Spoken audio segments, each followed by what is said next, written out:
Oh.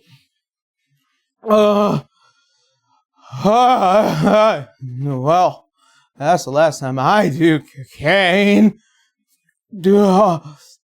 By the by, I haven't moved from this desk since the last video, and there are words on the camera teleprompter, so I'm assuming the Eldritch Lords have a new task for me. Why? God damn it. Alright, son of a bitch. Okay, here we go. Hey there, folks! I'm your anime angry guy man dude, Aaron. You may remember me from such videos as How to Be an Adventurer Abridged or that D&D show that my co-writer is blanking on the name right now.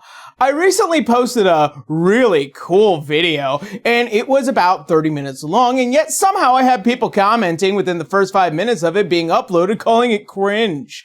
In it, I talked about a particularly offensive anime fan who whines about translations despite failing out of his community college's Japanese course. Hey, wasn't that you? What? No, that wasn't me. I never took Japanese in community college, thank you very much. Ich habe tatsächlich Deutsch gelernt and failed. One of the main points I kept coming back to in that video is that the anime fans like to complain a lot, but very few of them actually knows what goes on within the industry. Obviously, you don't need the full inside baseball to have an opinion. You can not like a thing regardless of whether you have a sense of its quality. I fucking hate the ocean, and people that think jumping into shark-infested waters is a really cool idea, but you don't see sharks walking around my house, do you? So why would I do that to them? But I digress, and that doesn't mean I'm right. But whether you are into the argument or not, whether you have experience or understanding of the mechanics of something like jumping into shark-infested waters,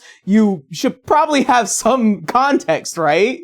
So, full disclosure, I don't work in the anime industry. I never have. I know people who do, though, and I have done some things that people in the anime industry do. I've worked in video games and independent animation, student films. For those of you who don't know my background, I started on YouTube doing a bridge series. These are anime parody videos where you cut out the original audio, edit the footage, and dub over your own voice and make funny ha-has. I would write scripts, cast voice actors, direct them, and edit things to make sure that the lip flaps match the dialogue. Even creating my own assets for them that I have written in. The big difference is that I did a lot of editing. Official anime dubs can't do that. So they have to do a process called ADR, or Automated Dialogue Replacement, where they write to match the lip flaps. This is much harder to do, and for anime dubs, it is one of the main reasons why dialogue can get kind of wonky sometimes. Have you ever noticed that in anime where you see that there are weird pauses in the middle of sentences?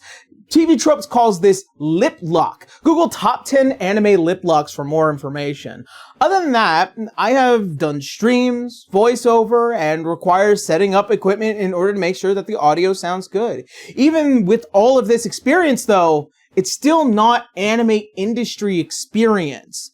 The people who work on dubs from the original translation stage to the post-production stage are professionals. They have specific skills that they are very good at, and for those people, they have at least 2 jobs.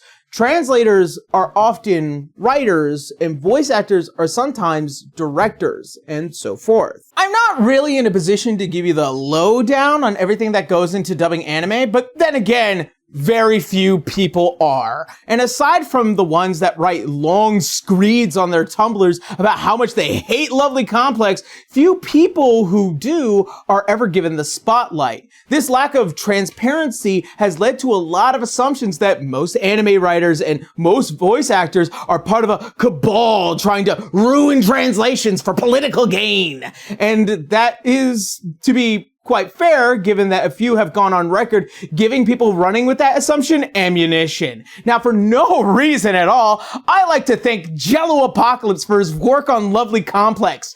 You moron.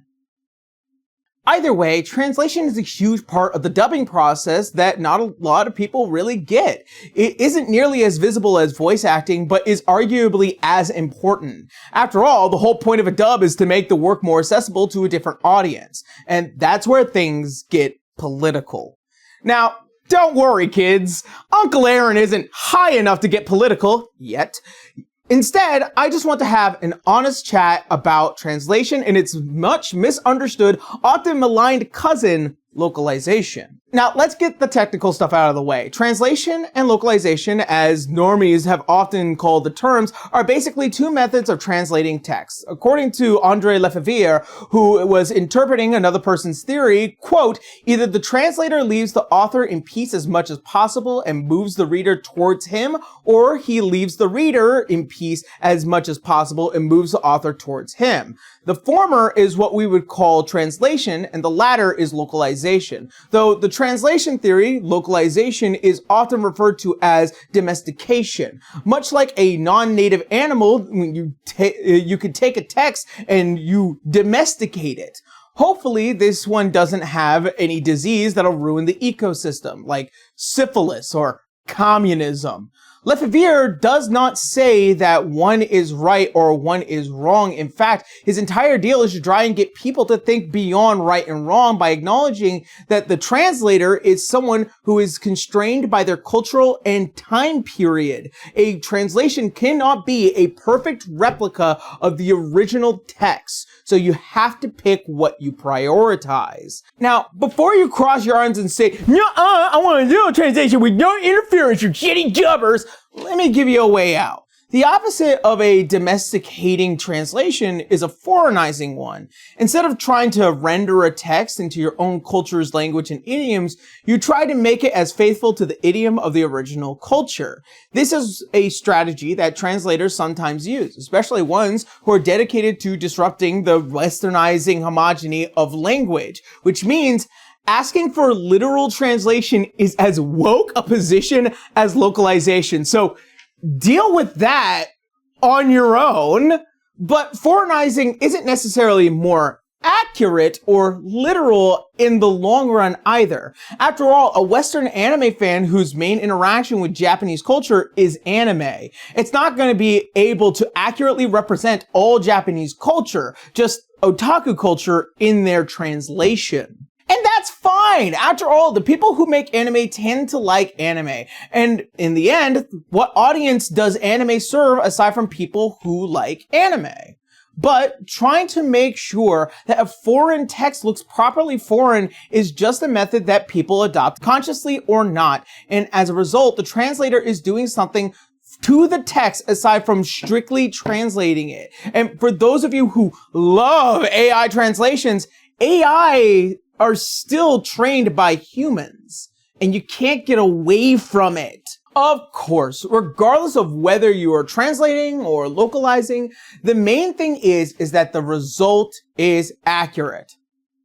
And the dubbing industry has had some pretty stupid instances of that. Another example, just off the top of my head, might be if, say, a YouTuber got a job writing an anime dub that tried to change things to suit his interests because he thinks that anime is for useless freaks and psychopaths.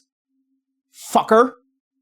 But these bring up another issue with modern dubbing, and that's related to accuracy, but also kind of separate. People who view translation as an ethical enterprise do not want to see the translator in the work at all. They want them to be, as translation critic Lawrence Venturi referred to it, invisible. In a nutshell, when we pretend that the only strategy for translation is accuracy or literalness, we kind of pretend that the translator isn't there. And when that fiction is ruined, we get angry and make videos about how localization is the devil. But Venturi makes the opposite position. He says that translators should be visible and that the translation should be treated as a separate work because it is what is happening in translation, if we're being honest. Dubs have writers separate from translators for that very reason. I think another problem with how localization is done is the lack of transparency, though. Often announcements for anime dubs have voice actors listed, but not the writers, producers, or script directors. And we can acknowledge that the script is the most important for a dub, right? Also, so much of what the localization industry does in the US is just opaque. What is Crunchymation's philosophy on dubbing? At least partly due to the screeching smooth brains, it seems like their strategy is to say as little as possible so that they just don't get criticized for doing anything. That's nice for PR, but it's bad for getting people to trust you. Here's a counterexample from Discotek, a smaller anime publishing company that often hires studios to dub shows for them. After a weird fucked up clown show when some goofy cunt mellow contractor threw them under the bus for their lovely complex dub, Discotek made their philosophy clear. Dubs commonly punch up comedy and smooth over rough patches so that the end product aligns with the show's intended audience and provokes the intended response. And there will always be shades of gray when adapting a work. Anyone expecting exact fealty to Japanese dialogue should be watching the subtitles, which Discotek has always presented with as little alteration as possible when translating from a very different language. There you go. An easy to understand statement that spells out how Discotek does translations. If you're a fan of Lovely Complex and don't agree with Discotek's insistence that jokes be punched up, you have the option of a more literal translation in the subtitles. If you don't want to support the company at all, then you have other options to watch the show anyways. And we'll get to that. I'm allowed to say that and stay professional because I don't work for Discotek, unlike some others who used to work for them but then got canned for being dipshits online. Just a slight pause here because I don't want to lose anyone on this idea of methodology that is being presented. The best analogy I can present is that it's like a car. For the sake of characterization, the car is a Acura 2009 TSX, and we're going to use mechanics as writers and shops as studios, myself as a client. Every shop is going to have a different method to fix some part of my car. Now, they needed to take my car apart entirely, and they have a few methods, but for the sake of this, we're only going to stick to two. Most shops and mechanics will agree to just take the car apart by the bolts. It's meticulous and methodical, but it gets the job done right. Others, like Jello Apocalypse, prefer to use the fucking jaws of life. Yes, the car will run, but it isn't gonna look good. Car analogy aside, what we are fundamentally trying to get here is that media is formed by our own culture when we as English speakers are affected by what we are surrounded by, and that itself can affect the media that gets localized. However, when looking at it through a lens that is solely based off of a very narrow point of view, you get people that commonly talk right out of their fucking ass, and thus it becomes lost on those who may not have gotten the message from that show in the first place. Surprisingly, for what a lot of complaining about how ham-fisted viewpoints are jammed into a show, do they often forget that almost every major show that gets made is often about a lack of homogeneity, which is a huge problem in Japan, anti-imperialism, which is still kind of a thing, anti-war, still sort of a thing still, and the importance of community, overcoming corruption, and also an immense amount of sexual depravity, because anime is on the fringes of anti-establishment rhetoric. As we mentioned before, the cultural understanding that we have in Japan comes from anime, which is built on otaku culture, which is geek culture, which itself is counterculture due to a lot of weird things. This is why it brings genuine confusion to us when there are so many shows with that message already, and more so when in all reality, Japan is extremely xenophobic. Have you ever actually seen how an American is depicted in anime? Probably for reasons we may never fully fucking understand, it's never good. You know Ghost Stories, right? The anime about the kids who make funny jokes and talk about sex all the time. The infamous gag dub that people insist was the real version of the anime. What a funny show, that Ghost Stories. You might have never known that in Japanese, it wasn't a comedy about an overly religious lesbian who hates gay people, but instead an episodic cartoon about ghost hunting with an underlying theme about rapid urbanization often displaces people and breaks up traditional communities as told through the experiences of a monster of the day yokai who act out against having their homes stolen. I don't know how well the dub actually conveys this theme because, like everyone else, I've only watched ghost stories through YouTube compilations. Is Ghost Stories a good dub? Well, it doesn't take its subject seriously and completely distorts the actual plot of the original. The writer for the dub, Stephen Foster, completely dismissed the fact that he added jokes to the script and told the voice actors to ad-lib by saying that it did poorly in Japan and that he was given carte blanche to do whatever it is to make it popular.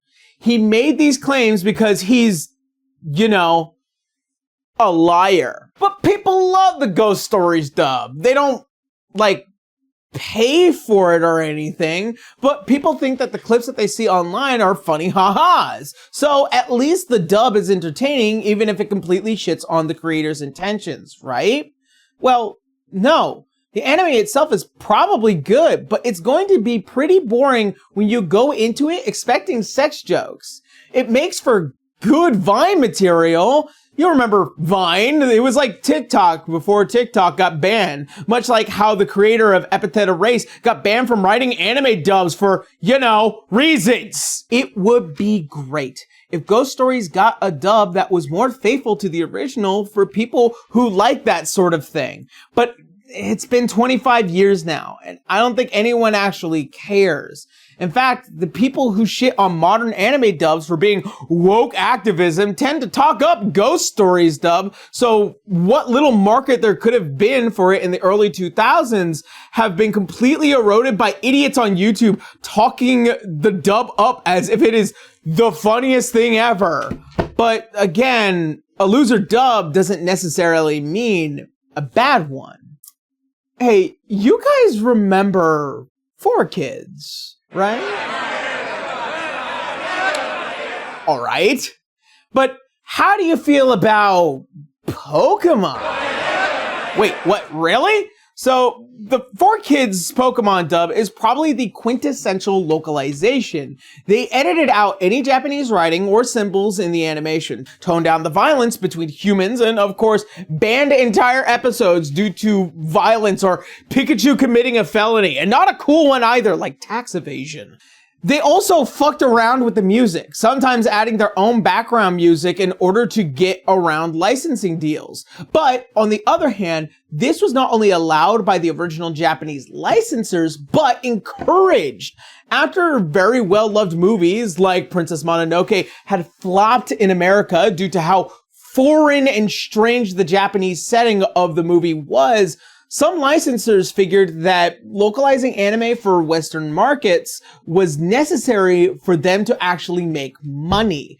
And that's why Kyoto Ninden Teiendi was brought over and dubbed as Samurai Pizza Cats, and why so many changes were made to Sailor Moon. The lesbians hadn't happened yet. Don't bring up the lesbians. The thing with Pokemon is that ShowPro believed that the changes made to Sailor Moon weren't enough. Sailor Moon was a hit in America, but they thought that it could have been bigger if more of the Japanese-ness had been taken out. So 4Kids was actually given free reign to make Pokemon fit the American audience. Aside from how there are some issues with the first movie, ShowPro was happy with the creative changes. So, the 4Kids dub is a good dub. Well, at the very least, it's entertaining. People love the Poke Rap, and the music that was created for the openings and endings under 4Kids, it also had all the precarities of a dub in the 90s, but it was still a very funny show, and it did sell Pokemon as a brand in the West. So, yeah, it was a very good dub, despite all the very avoidable errors. Trainers, which one of these Pokemon evolves into Seviper? Okay, trainers, if you chose Arbok, you were right. Chalk! Now, the dub did get better and more faithful when the localization turned over to the Pokemon Company International in 2007. It also got more boring, unfunny, and the voice acting performances suffered greatly. All of the things that made dubs shitty in the late 2000s were on full display with Pokemon under the new regime. But it's still a good dub, faithful to the original and with direct supervision of the Pokemon Company. It doesn't disgrace the intentions of the creators. The new music is awful though. The openings and endings grate my ears and sound weak compared to the 4Kids versions. Actually, you know, the new Pokemon dub just sucks. There is a reason why most adult Pokemon fans watch fan subs these days. And it's not just because Pokemon will never provide a subtitled version. I blame ShowPro because why not? In 1998, kids didn't know what anime actually was. They might have known that Sailor Moon was made in Japan, but not that it was any different from Rugrats. Now it's 2024. The Demon Slayer movie was the biggest animated theatrical release in 2020. The Boy and the Heron won an Academy Award, and everyone from little kids to elderly people agree that Bleach is mid. We may be past the point where there is a huge need for a 4Kid style localization, but the people are growing more and more used to watching media through subtitles. Dubs have to do something to make them worth our time. Accessibility isn't an excuse for this either, because an unentertaining dub is bad for people who are just as hard of hearing and seeing or as dyslexic as it is for neurotypical people. Going back to the discotheque statements, everything they said sounds like the perfect solution to me. Dubs add value with punched up jokes and whatever other changes might be needed to make the text more readable in English. Subs present a more literal, by the book translation without the English idiom. And of course, performance matters. One more thing about the lovely Complex dub. Amberly Connors, the co-founder of Sound Cadence Studios, apparently took on the project for Discotheque at a loss to her studio. She planned to have it done in between other recording sessions and made the dub happen solely because she was a fan of Lovely Complex and she wanted more people to watch it. And it is an absolute shame that the release of that anime was mired by the fact that Brendan Blabber decided to be an unprofessional dunce. And as a side note, for those who are on the side of localizations, making sure that dubs are properly inclusive, I hear you too. Regardless of your opinion on adding wokeness to dubs, such as, being sensitive to language about trans people in this case, the people who did the work, hired trans actors, and invested money into consulting on trans positive language, wasn't the guy who claimed to be an activist. It was a Sound Cadence. Because they wanted a good, accessible dub that didn't make people feel worthless about their gender identity. They are allies. Brendan Blabber is not. He torpedoed a project with his selfishness and need to be heard, and in order to do so, discredited the work of LGBT folks. So I wouldn't take the face value of a dude who lives in garbage along with his unshowered, bloody gummed opinions, or is just as bad as whatever racist yapping Rev Says Des does. On that note, it's time to talk about the weirdo's weird obsession with his most auspicious victim. Let's get into Jamie Marchi. If you don't know who she is, fucking how? Where are you? Who are you? A Tibetan monk? If so, why? Why this video? There's so much better things to look at. And if you're not, and you're still ill-informed, she's the director, voice actor, and writer who made a dumb joke years ago because patriarchy is a word. Get over it, you weird little freaks. What are you, some kind of Nazi? A word Nazi. You disgust me. Tui, that's for you. Stick your face in it. First Amendment, let's go, brother. While it may have seemed that I was coming to her defense in the last video, and sure, I made some points in her defense, but I never said I approved of her method. The main point that I am getting at today is that in regards to Jamie, is that her behavior has only fueled the fire of the narrative of dubbing writers bad. But on the other end, it pisses me off that people continue to fuel that fire because some loser said so. This strange loop of nonsense when it comes to being way too overzealous of people in an industry that is not going away anytime soon. The issue at hand here is that there is an unnecessary level of nastiness about a thing that is not going to really change because you screamed loudly. That dumb fucking joke Jamie made is still there. Even if it was changed, it still exists online, in physical media, and in videos of weird fucking dipshits that bring it up every other week to make a quick buck. Is what Jamie did okay? No. No! Okay, I get it. It's so dumb, but come on. There are better things to be angry at. While this video is to discuss the intricacies of translation and localization, I'm also in the discussion about the social aspect, because there is a difference between just having an opinion and mass targeting these people who are just doing their job. You think that all of this lands on the shoulders of writers and directors, but people constantly forget that there is overhead. There is a stopgap, and they're called producers and executive producers. Usually speaking, these are the money people who actually do have the final say of the final release of any one project. You could blame Jamie all the long day, and she'll make fun of you for never getting over the joke, but in reality, she's not the only one to blame. She has blame, but not the only one. Gen Fukunaga, former CEO of Funimation at the time and executive producer, John Pickett, translator, Justin Cook, producer, Michael Harcourt, producer, and if we're talking about season 1, because it was the only one Jamie scripted, which is from episode 12 from 7 years ago, so shut the fuck up! There was plenty of people that could have said no. But that didn't happen. Good news. The subs still exist. Oh, wait, we have to complain about that real quick, too.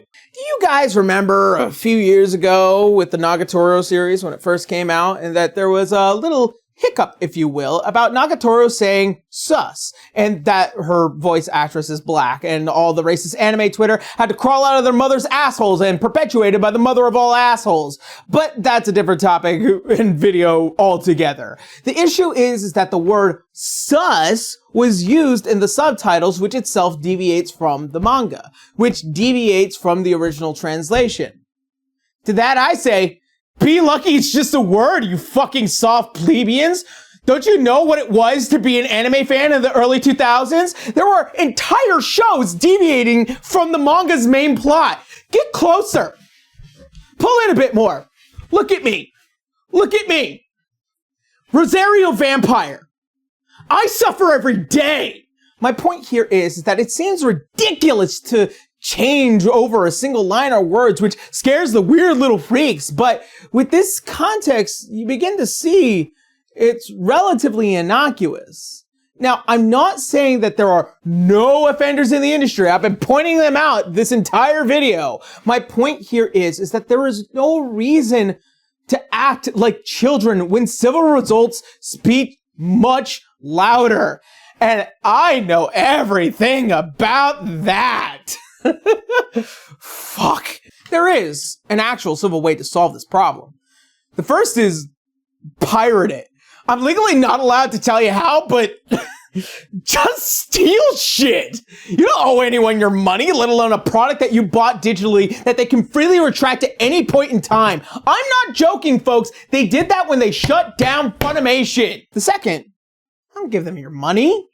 You often hear this time and again, vote with your wallet, hurt their bottom line. It's actually easier than screaming about it online. If you don't give them money, they will mark it as a loss and will attribute the right criticism of why they are at a loss for that thing. Contrary to the belief of my antithesis, being generally shitty doesn't get results. It causes producers, writers, translators, and so on to hand wave away anything bad people say or actual genuine criticism because of the behavior of those equivalent to that of annoying little fucking children. And I know everything about that.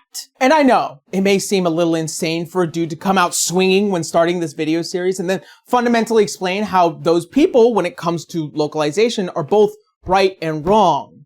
But it should speak volumes that myself and my co-writer have sat down and taken a long look at the industry in this specific area and how this weird fucked magic act of feigning real issues within the industry is dominated by people who never even cared to crack the surface. And it shows. Because if they really cared, if they gave a shit about this industry, they would not go after the popular faces, or faces that they have designed to be the devil or wokeness. They would spend their time trying to get it right. Not holding a modicum of truth and then taking that for a mile, not photoshopping tweets, not using Twitter as a news source, and actually do their fucking jobs. Because if their excuse is that they're allowed to just state their opinion, then my excuse is to say that I'm just a comedian. And if you're willing to give these ass clowns an out, you should know that road is a two-way street. Because if we do not have to take their opinions seriously, regardless of how contemptible it may be, we have to concede that I am also at liberty to that luxury, and you can take me making fun of your stupid fucking God Kings, regardless of how contemptible my jokes may be. I cannot stress this enough. Their series of videos are led up by constant partisan hackery, while mine are led up by me making fun of Hestia's tits. So, I'ma keep it a buck. If you're taking my jokes seriously, you should seek medical assistance. I'm also conceding that this industry, as I've said multiple times before, is not perfect. I've spent this entire video going after the offenders in it. There needs to be actual action taken before it leaves the writer's room to try and keep things in the green. But we need to stop acting like all these animes are sacred artifacts from ancient Babylonia that deserve the absolute reverence as if they're supposed to be in a museum, instead of treating them as they are. A product you buy with attention and money that you willingly spend regardless of how you consume it. This is entertainment. Regardless of its messaging, to act like anything that offends the sensibilities and attribute that to the writers and actors alone is just a bad faith argument for people who want to make money off of your anger while feeding you slop. Would it surprise you at all that one of the biggest things that Jello Apocalypse whined about is a weird self-referential joke about the author loving fashion? And that still made it into the dub. Check the final episode. It's still there. Considering he threatened to drop out of the project if it wasn't removed. I'd say this is a good thing. And that's the thing. When you have a localization group as dedicated as Sound Cadence and Discotheque are, even a shitty writer can't spoil the whole fucking thing. The people who love the show and want to put its best foot forward aren't going to shit out vitriol and bad takes. They might make creative decisions you don't like, but they're not doing it from a place of malice. And if you want to support that type of dedication, you should support smaller studios like Discotheque and Sound Cadence, rather than grovel at the feet of large corpos like Crunchymation. If you want to continue whining about dishonest Western corporations, though, maybe you should actually read their statements sometimes. Now, I know what you're probably thinking to yourself, but Yaro, didn't you just spend another entire video ranting about how Jello Apocalypse is an idiot for ruining anime? The answer is no. You hate Jello Apocalypse for ruining anime. I hate Jello Apocalypse because my writer never forgave him for having bad takes on Trials of Cold Steel. We are not the same. On the odd end, I really have to emphasize that there is a difference between just having an opinion and active maliciousness. You can disagree with something by not interacting with it or investing in it. I feel like the internet has allowed things to become so bad because of the anonymity it has afforded people to act like their worst selves. Mainly because they're prompted by people who genuinely don't actually care about the translation or localization industry, but are more inclined to just get clicks. Ask yourself the honest question. If you ask any of these creators what they like about the dubbing industry, I would not be surprised by a lack of an answer, because they don't have one. Since all they do is complain, what the hell are they here for? It's a billion-dollar industry that doesn't just go away because of a few bad dubs. AI is a tool that will not just replace writing rooms overnight. AI voices? Good luck enjoying that Vocaloid show and the new wave of complaints about how characters aren't expressive enough. Or we could just let the industry do the job it has been doing, that someone here has outlived longer than its inception. But more importantly, to send the right message. If you don't like what they are doing, don't buy from them. Make your intentions clear once and move on.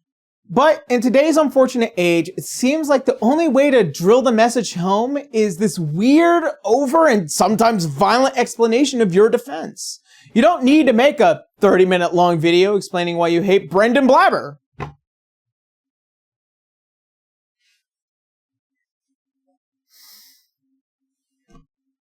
Fuck! Hello! Welcome to the end of the video. I hope you enjoyed it. If you managed to make it all the way through, congratulations. I don't know what prize you win, but you get my undying affection if you're willing to accept that.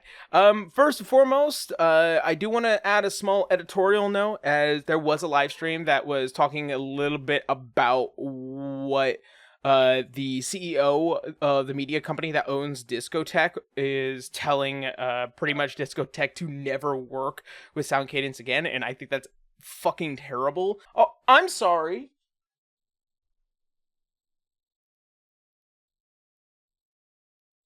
Do we have a problem?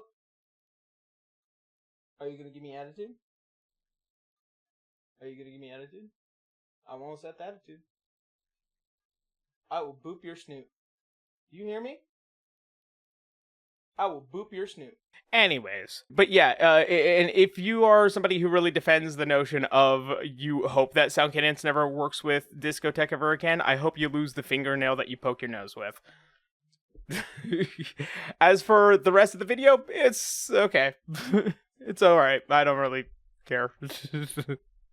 But yeah, this is the end of the video. I hope you enjoyed it. If you want to support me as well as whatever future projects, because I think the next the project after next will probably be an abridging project. We will see.